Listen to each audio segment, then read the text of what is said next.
Gracias por la invitación. Bien, gracias a ti por ayudarnos a entender un poco más lo que está pasando. Para empezar, ¿estás de acuerdo con el levantamiento de la cuarentena por los motivos que expuso ayer el gobierno? Si hablamos particularmente de Lima, personalmente creía y creo que las medidas debieron mantenerse.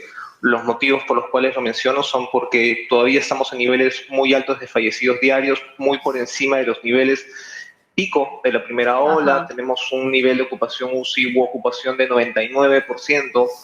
Prácticamente quedan 10 camas siempre a nivel nacional y se van llenando a medida que se van habilitando. La positividad, que es la cantidad, la proporción de contagios, sigue en valores altos de 19 a 20%. Entonces, esta suma de indicadores, Ajá. al menos en los datos, como bien dices, no...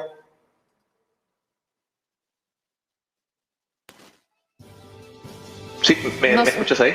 Sí, se cortó unos segundos la comunicación, pero te estoy escuchando ahora, coméntame. Sí, te comentaba que esta suma de indicadores, hospitalización, Ajá. UCI, fallecidos y porcentaje de contagios, al menos en Lima no se ha visto una gran disminución, si bien Ajá. ha desacelerado. Seguimos en valores altísimos, superiores a la primera ola, entonces esto no refleja una decisión de levantar la cuarentena. Claro, entonces se debió, digamos, ya sea mantener las restricciones o quizás un poco ponerlas, endurecerlas quizás, porque como tú bien dices, esto se ha visibilizado claramente, el tema de las camas UCI, la falta de oxígeno, las camas de hospitalización, el panorama no ha cambiado mucho, ¿no? En ese sentido, cosa que sí hemos visto una variación, por ejemplo, ayer lo decía la Premier, 12 regiones que estaban en el nivel alto, nivel extremo, perdón, de contagio, han cambiado, ¿no? Pero 6 han pasado al nivel extremo. Entonces, ahí las cosas no se entienden mucho. ¿Cómo lo explicarías tú en cifras, en datos? Sí. Si vemos la curva nacional, si lo medimos por fallecidos diarios, ¿Ya? Tenemos un descenso, como tú dices, desde hace 6 días al día de hoy, ya actualizando la información justo hoy día en la mañana, claro, antes de la entrevista, pero todavía Lima, que representa la mitad de estos fallecidos a nivel nacional, sigue inestable. Hay días que disminuye, hay días que aumenta. En cambio, si nos sacamos de la ecuación a Lima y observamos la curva a nivel nacional, esta curva está en descenso desde el 13 de febrero. Entonces, la mayoría de regiones están con esta tendencia a estabilizar, con una desaceleración, incluso un descenso particular, y la estrategia de cuarentena focalizada podríamos asociar de que sí ha tenido un impacto a nivel regional, ¿no? Entonces, pues por este motivo que 12 regiones han salido, ¿no?, de esta categoría de alerta extrema y otras han ingresado para ser finalmente 24 y se han reducido de las 32 que se tenían inicialmente. Sí, justo ayer actualicé la información y sí pude notar que estas provincias, que ahora son 24, sí todavía están en valores altos y todavía aumentando. Ajá, esa es una noticia alentadora, pero todavía es prematuro, ¿no? Decir que las muertes van a seguir decreciendo o que ya hemos superado la crisis, ¿no? Hay mucho por hacer. Hemos tenido una cuarentena de un mes. Esto ha golpeado seriamente a las MIPES, a los empresarios, a los emprendedores. Y la idea es poder, de alguna manera, en la medida de lo posible, mantener los protocolos, salir para lo que sea justo y necesario, porque de lo contrario las cosas podrían ir cambiando, ¿no?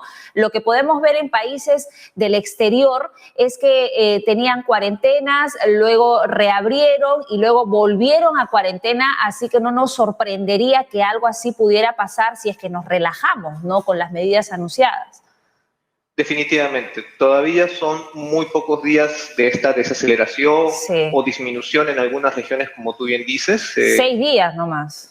Sí, 6 días, consultando con médicos, ellos recomiendan recién tomar decisiones o analizar el panorama después de 2 semanas. El gobierno debería tener claro los indicadores o los límites para volver a aplicar cuarentena focalizada si es que alguno de estos indicadores vuelve a subir, ¿no? Como tú bien dices, esto es cambiante, se analiza día por día, ¿no? Y hay que esperar que se mantenga una tendencia al menos 2 semanas para poder ser concluyentes en cuanto a una baja.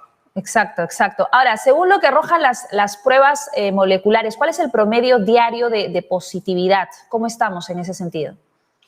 Bueno, la positividad se ha estabilizado desde un pico de 21% que tuvimos durante la administración de la exministra Massetti hace ya 3, 4 semanas. Esta positividad se ha estabilizado en un rango de 18%, ha bajado unos puntos porcentuales, pero muy poco en comparación a lo que toca disminuir, a lo que toca bajar hasta los niveles estables donde estuvimos en el mes de noviembre, que era 4%, ¿no? El punto más bajo de positividad por pruebas moleculares. Es algo bueno dentro de todo que se esté manteniendo y no esté aumentando. Justo ayer el ministro Ugarte hablaba de esta desaceleración también de positividad que se vería reflejada en unas semanas también por una disminución de fallecidos y hospitalizaciones, que es lo que esperamos todos ver. Entonces, dentro de todo esto, calza dentro del marco de la cuarentena, podríamos asociar que también esa tuvo un efecto en eso. Sin embargo, con lo que tú nos mencionas de lo que viene pasando en los últimos 6 días, igual podríamos seguir reafirmando que la curva de ascenso en esta segunda ola fue bastante pronunciada, ¿no? Y que subió bastante rápido, más que en la primera ola. ¿Esto respondería a las nuevas variantes o a qué? Al debilitado sistema de salud que tenemos, a la falta de oxígeno, a la falta de vacunas. Solamente han llegado 1 millón. En realidad falta muchísimo más para lograr inmunizar por lo menos al 24% de la población, que vendrían a ser menos, que no se estaría considerando a los que son menores de 18 años, ¿no? Entonces, ¿por qué esta diferencia tan pronunciada entre la segunda ola, recién estamos febrero, dicho sea de paso, y la primera, ¿no? Que no tenía una curva de ascenso tan inmediata?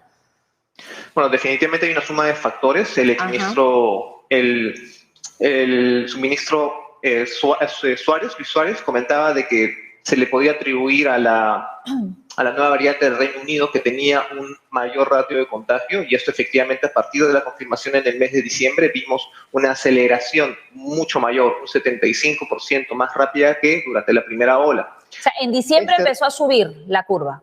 Correcto. La primera semana de diciembre comenzó a subir, pero la velocidad máxima en lo que va de la pandemia fue durante las 2 últimas semanas de enero.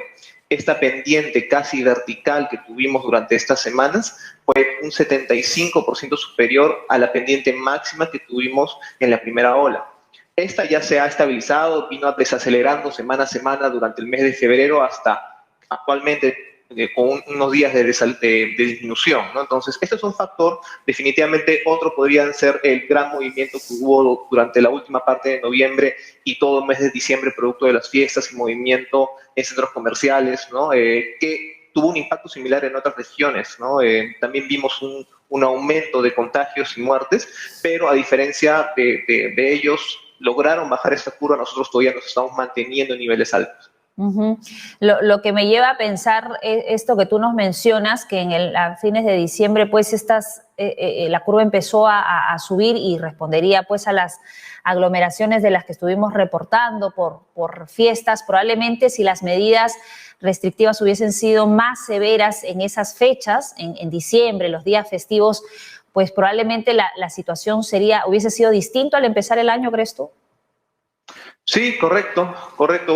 El Colegio Médico recomendaba aplicar una cuarentena desde mucho antes que la aplicaron. Esto ya pasa por una decisión de expertos epidemiólogos, médicos, ¿no? Pero lo cierto es que en base a datos se vio el aumento desde el mes de diciembre en muertes, y en cuanto a ocupación de camas UCI desde la última semana de noviembre. Entonces, ya las curvas estaban aumentando levemente. Cuando hablaban entre la exministra Macetti y el ministro de Economía y Finanzas si era una ola o un rebrote, durante todas las semanas venía aumentando, ¿no? Sí, mientras no se tenía claro o ellos no tenían clara la definición, todo se iba empeorando, ¿no? Ahora, ¿qué es lo que nos podrías decir de las cifras respecto a enero y febrero? Ya está por terminar el mes, pero si nos ponemos a pensar, en estos 2 meses del 2021 han pasado muchas cosas y críticas, ¿no? La situación ha empeorado rápidamente en comparación a lo que se podía vivir en la primera ola. También que nos estábamos enfrentando a un virus totalmente desconocido en los primeros meses, ¿no? de la pandemia, donde todavía no sabíamos cómo actuar, la gente se desesperaba, ni los médicos nos podían dar mucha seguridad de cómo tratar la enfermedad. Hoy por hoy, un año distinto, donde, bueno, uno inicia con mucho optimismo, las cosas o esta segunda ola nos ha golpeado fuertemente. Si comparamos las cifras entre enero y febrero, ¿qué es lo que tú podrías identificar? Bueno, con respecto a enero y febrero, sí existe, como te mencionaba, dentro del marco de la ventana de tiempo de la cuarentena, una desaceleración de muchos indicadores. Enero, sobre todo las 2 últimas semanas, representaron el peor momento de la pandemia en todo sentido, en el sentido de positividad, de ocupación diaria de camas UCI, de ocupación diaria de camas de hospitalización, del avance de la curva de fallecidos diarios. En febrero nos mantenemos en niveles altos, pero ya no crecemos en la velocidad con la que estuvimos durante esas semanas, ¿no? Entonces, la cantidad de fallecidos diarios, si bien es superior a la que teníamos en el mes de enero, esta ya nos sigue aumentando. Como te decía, en muchas regiones o en la mayoría está descendiendo, ¿no? Pero seguimos, sobre todo en estas provincias que están en alerta extrema, Claro. en un escenario muy preocupante, ¿no?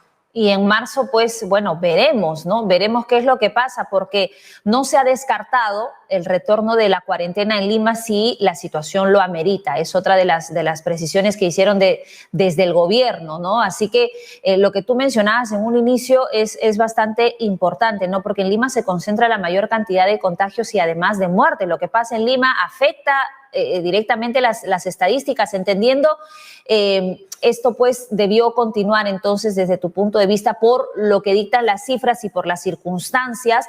Se debió mantener o se debió fijar quizás una estrategia distinta para Lima, entendiendo lo que estaba precisando hace algunos instantes. ¿De qué tipo crees tú? Porque también escuchamos y reportamos el sentir de la población, ¿no? Del que gana el día a día, de los restaurantes que en un 20% han quebrado, de los que se encargan del rubro de belleza, que también hay una preocupación ahí muy importante. Entonces sí había una necesidad por ese lado de que se reabran estos negocios, pero hay una realidad también de la que nos debemos dar cuenta y que nos debemos preocupar, porque si esto no cambia, si las mediciones o los datos no nos ayudan, pues vamos a volver otra vez a retroceder, quizás en la quincena de marzo o finalizando marzo, porque de las vacunas, bueno, no podemos decir mucho todavía mientras no tengamos una fecha exacta de llegada.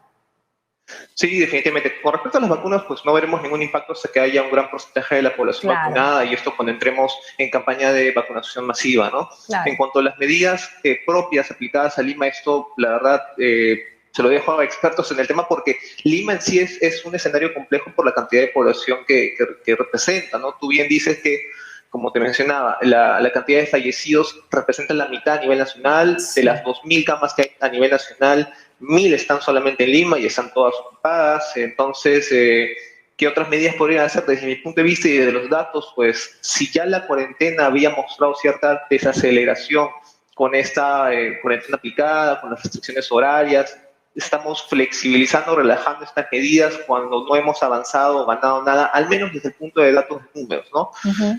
Yo personalmente lo hubiera mantenido, ¿no? Pero mi opinión es basada básicamente en números. Deben haber otras opiniones o criterios médicos, epidemiológicos y también definitivamente económicos, ¿no? A la fecha, Rodrigo, ¿cuántas personas están falleciendo diariamente? A la fecha son, por toda causa a nivel nacional, 1.049. Llegamos a tener un pico de fallecidos el 17 de febrero de 1.097. Ajá. Entonces, es casi un 10% más del pico que tuvimos en la primera ola. Uh-huh. Es algo preocupante porque seguimos por encima de este. La curva está en descenso, como te mencionaba, pero todavía son pocos días, y Lima, sobre todo, que es quien más preocupa, es inestable, ¿no? Por momentos sube, por momentos baja. Uh-huh. Y con eso podemos también concluir de que a la fecha, según los datos del SINADEF, ya superamos los 100.000 fallecidos desde que empezó la pandemia. Sí. En datos de SINADEF que nos dice muertes confirmadas, probables y sospechosas, con la última actualización son más de 104.000 fallecidos. Okay. Lejos de los confirmados, que se basan en pruebas de descarte, que son 45.600 muertos, ¿no? Ajá, exacto. Ahora, ¿qué nos podrías decir sobre el registro de vacunados? Hasta la fecha, ¿tenemos un número ya claro sobre esto, sobre los profesionales de la salud que han sido inoculados con este primer lote de vacunas de Sinopharm? Sí, justo ayer, como decía la presidenta del Consejo de Ministros, liberaron datos y con lo cual se puede hacer un mayor análisis. Uh-huh. Partiendo del número grueso, son 210.562 personas vacunadas, ¿no? Hasta el último reporte que cerró el 23 de febrero. Entonces, es un avance significativo, son casi 20.000 personas que se están vacunando al día en los últimos días al menos. Hubieron días que el ritmo de vacunación fue menor, pero esperamos, como te decía, ingresar a una fase de vacunación masiva para que esta velocidad aumente. Claro, porque si ya llegaron a 1 millón de vacunas, lo previsto era pues vacunar a 500.000 profesionales de la salud o los que están en la primera línea de atención. Vamos 210.000, sí se tiene que acelerar un poco este proceso, ¿no? Ahora, algún dato y para un comentario personal de tu parte, tú que vienes siguiendo toda esta data desde el principio, una de las cosas que alertaba un especialista en salud pública es que como estamos en la vacunación, con esta lentitud, catalogaba él, de que se están vacunando, tú nos mencionabas, ¿no? Como 20.000 personas diarias, esto podría llevarnos a que si seguimos a ese ritmo, podríamos terminar de vacunar a la población total en el 2026 todavía. ¿Lo ves así, si se mantiene este ritmo de vacunación? Seguramente el cálculo que han hecho es tomando como referencia la velocidad actual al día de hoy, y yo esperaría, ¿no? Por los casos dentro de la región y por lo que representa en sí un cambio a la vacunación masiva, de que esto no se dé. Ajá. Te explico. Durante las 2 primeras semanas que nosotros vacunamos a personal del sistema de salud de primera línea, nosotros logramos vacunar a más personas que Chile durante 1 mes y medio, a más personas que Francia durante esta ventana, a más personas que Argentina también durante esta. Por dar un ejemplo, Chile a partir del 3 de febrero comenzó la campaña de vacunación masiva, logrando vacunar hasta 1 millón de personas por semana. Pero es la logística, la planificación, el despliegue cambia completamente, ¿no? Sería decepcionante definitivamente que la velocidad que tenemos ahora se mantenga en la campaña, ¿no?, de vacunación masiva. Pero tomando como ejemplo campañas anteriores, campañas de éxito de vacunación como la rubiola, hemos logrado vacunar hasta 20 millones de personas en 45 días. Entonces, no digo que vaya a ser igual, estamos en otro escenario, es una pandemia, la logística, la verdad, salta papeleo, procedimientos y otros, ¿no? Pero deberíamos ver un despegue en la velocidad. Esperemos que así sea, ¿no? Al menos con lo siguiente. Digamos que esto podría haber sido como una prueba, ¿no? En todo sentido, ¿no? Primero de probar con estas vacunas, inocular a los profesionales de la salud, que es todo un desafío, y estamos, como tú bien dices, en otro escenario, en otra situación, ¿no? Donde todo el país se está viendo afectado, todo el país está necesitando las vacunas, y además le sumamos a eso todo este problema del vacuna gate, donde muchos funcionarios pues sacaron la vuelta ahí y se beneficiaron con algo que le correspondía a la gente realmente vulnerable. Bueno, gracias Rodrigo. Vamos a ver si en lo sucesivo tenemos un mayor análisis y la respuesta, ¿no?, a estas nuevas medidas restrictivas que van a arrancar el 1 de marzo hasta el 14. Esperemos tener noticias alentadoras, más alentadoras, en la próxima conversación que podamos tener contigo. Gracias, Rodrigo. Definitivamente. Gracias, Catherine. Buen día. Un placer. Cuídate. Bueno, vamos a seguir con más información, ahora que tenemos un poco más claro el panorama. Según lo que nos decía Rodrigo Parra, lo que pasa en Lima afecta a las estadísticas y sin duda